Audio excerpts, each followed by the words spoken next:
Welcome to this short walk on how to use Loopback plugin. Let's go ahead and start our server. Uh, go. And let's just make sure we actually have a clean config. We do know how to config, that's great. Let's wait for the server to start up.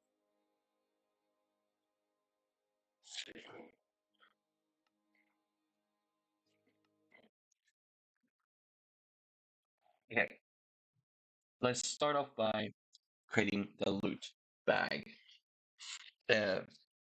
So, to create a loot bag, you need to hold a block, which you want the loot bag to spawn as. In my case, I want it to be glowstone since it's very dark out here. And then we can go ahead and do a loot bag. And we can see that the command to create a loot bag is loot bag loot create in the name. So let's do that. Create. And let's call it food loot bag. Now you can see we created a loot collection with the name loot bag. And it tells us how to spawn this loot bag, but let's ignore this for a second. We want the food loot bag to contain food. As you can see here, I have some food items. And before we can add them to the collection, we need to create a item collection. Let's do a loot bag collection. Create, as you see here, and let's call this food. Right, now we can go ahead and add items to the item collection named food. To do that, we need to loot bag collection add the collection name, which was just food in our case, and the likelihood of you getting the item. Say you have a 50% getting cookie, and then it says quantity. Now this quantity is how many cookies they can get. It's anywhere from it's anywhere from 1 to 100. Say I want them to get 10 cookies at max and at least 0. So there you go. Let's do the same thing with potato, but I hate potatoes. Let's say it has a 25% chance of spawning, and they can get 20 anywhere from 1 to 20 potatoes. Apples, I hate them. Let's give them 1 to 25% chance of spawning, and you can only get a maximum of 3 apples. Now we have 3 items to our food collection. We can now go ahead and add the item collection food to the loot bag collection. To do this, we simply execute flash loot bag loot add, as you can see up here, and now we want the collection name that we want to add.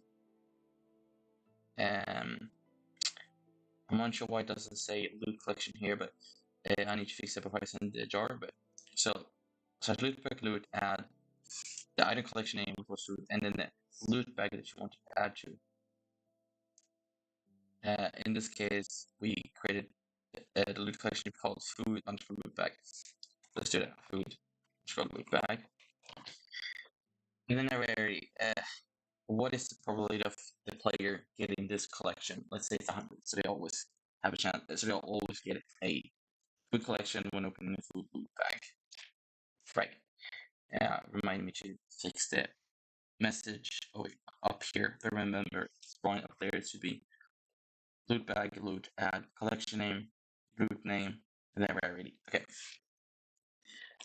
Now that we have that collection, we can go ahead and spawn the loot bag. So how this works is you need to look at any block.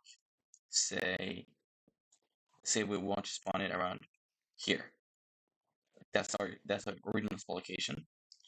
What will happen is we're going to provide an X offset and a Z offset. And what happens is you may look at this block, but it will spawn anywhere between the offsets that you provided. So, and the farthest block you can look at is 6 blocks away. So if I'm standing here and I look up in the sky, it'll target the block 6 blocks away. So like an air block 6 blocks away in that direction. Or if I just look like that, any block 6 blocks away. So just look at this block. And then we can go ahead and do loot bag, loot, spawn. And yeah, I do have it here. So loot bag spawn. The loot bag name, which was food underscore loot bag. NX offset, how many blocks away from the center can it randomly spawn in the X direction? Let's say it's 3. Same thing for the Z offset, let's say it's 4. Do we want it to despawn? Let's say true. What is the delay in seconds? How often should this respawn? Say 3 seconds. Okay, so as you can see, spawn over there because we set the original spawn location from this block, and then from here it randomly spawns within 3 direction blocks and 4 set blocks. So anywhere between that. Spawn here. And now if we just right click this, you can see we got a cookie, got a baked potato.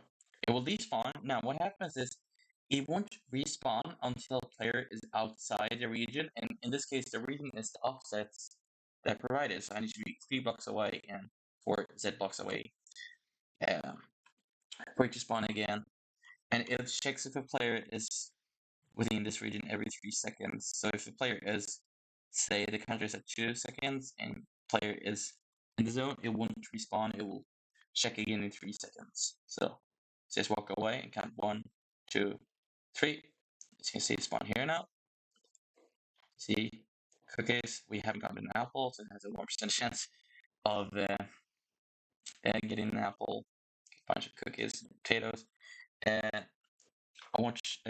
So okay, I'm not gonna take this back. So as you can see, we have one instance of the loopback here. If I look over here, we can actually spawn the same loopback again with different parameters. Let's say it also should despawn, but it should despawn every 10 seconds now.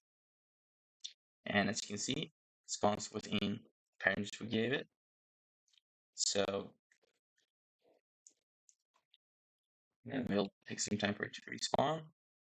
10 seconds regardless. So if blocks are despawn and you reload it, what will happen is this. The loopbacks will respawn within the offsets they're created against. You can see the one that despawn. It's respawn. This one moved a bit since it was targeted within the random area. The loot, despawn, loot, despawns. We got more loots. That is every 10 seconds. It'll take some while, but that's essentially it. We go ahead and stop the server. The changes done to the configs will only be saved upon server stoppage. So if you go to loopback config, you see let me zoom in for you guys. So we have 3 folders, one called item_collections, loot_collections, and then spawn points YML. If for some reason you don't want certain to be spawned, you go in the spawn locations, which open in my other window. As you can see here, we have the first instance of loopback, food loopback. We have the second instance of food loopback with the settings here. You can change them, you can remove them. I haven't added a remove command for this just yet, since I want the feedback. The loot collection shows all the loot bags that you created. As you can see here, we have food_loot bag. And as you can see here is the collection in food loot bag. This is just food, 100%. And the food item collection called food is of course in item collections, just in the food YML. And as you can see here, we have all items. You can also change the percentages here if you want to modify them. Yeah, let's see. Yeah, we never got an apple because the rate was 1.25%. We did get some potatoes, and it was 25% to get them. We always got a cookie. They were already of 50%. That's essentially it. I hope it was clear. Feel free to ask me any questions.